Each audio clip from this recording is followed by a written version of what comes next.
Today I'm trying to finish up the ceiling, so just a little recap. It's been a minute since I posted a video. So I have a 2018 Ram Promaster. It's the 1500 model with the 136-inch wheelbase, and I've done a lot of progress since my first video. So those are a couple of pull-out drawers that I built on heavy-duty slides. Just a little note, everything in this van is pretty much built with 3/4 inch floor grade plywood, and today I'm going to be finishing up the ceiling. The way I attached the ceiling, as you can see, it does have a curve. Pretty much everything in this van has a curve except for the floor.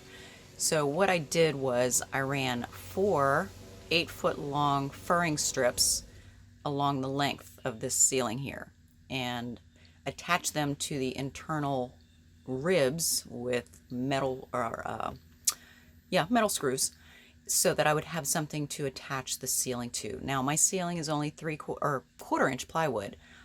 It's basically the underlayment that you use before you do tiling or press and stick tiles in a bathroom. So the reason I went with the 1/4 inch is because it does have a certain amount of flexibility. You can see here the walls are definitely curved on both sides. So the problem that I am working on today is this. Towards the front of the van, the 8-foot furring strips weren't long enough, so I have to extend it enough to be able to put this last piece of 1/4 inch plywood. And you can see here my little 8-footers were just not long enough. So what I'm doing is this. I'm extending them with more furring strip, but I'm using these pocket hole joints to attach it.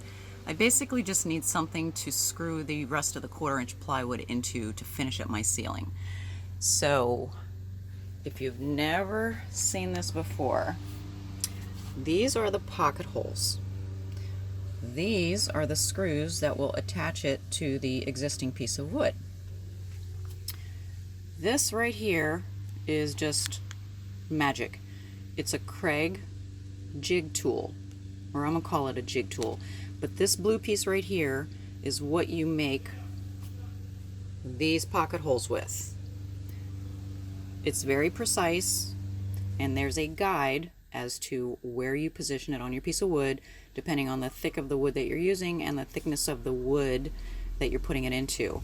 This is the drill that comes with it. So it makes perfect holes, and that drill fits right in there. So after you've made your pocket holes, then you screw them in with these Craig pocket hole screws. They come in 1 1/4 inch and 1.5 inch lengths, but you need this bit. It's a square bit to actually do the screws. So the plan is to finish up this front part of the ceiling by extending with furring strips, and then making some cutouts for the styrofoam piece here, and hopefully having it look seamless. As you can tell, I have screws down 4 parts, and those match up to where my existing furring strips in that I basically used as makeshift studs. So wish me luck, and hopefully I will be able to show you the end product. So here I have the other 2 pieces as extensions, so you can see them there. So now I have 4 makeshift studs to attach more 1/4 inch plywood to the ceiling to finish this up. What I forgot to mention earlier is not only are those furring strip studs that I've put in place on the ceiling and attached to the existing ribs, is the other thing they do is they hold up the 1-inch polyiso board that I used as insulation for the ceiling. So basically this 1-inch polyiso board, which does have the silver on each side, is between the ribs. So I needed something. I actually tried Gorilla Tape at one point to hold them in place, but that was a temporary fix.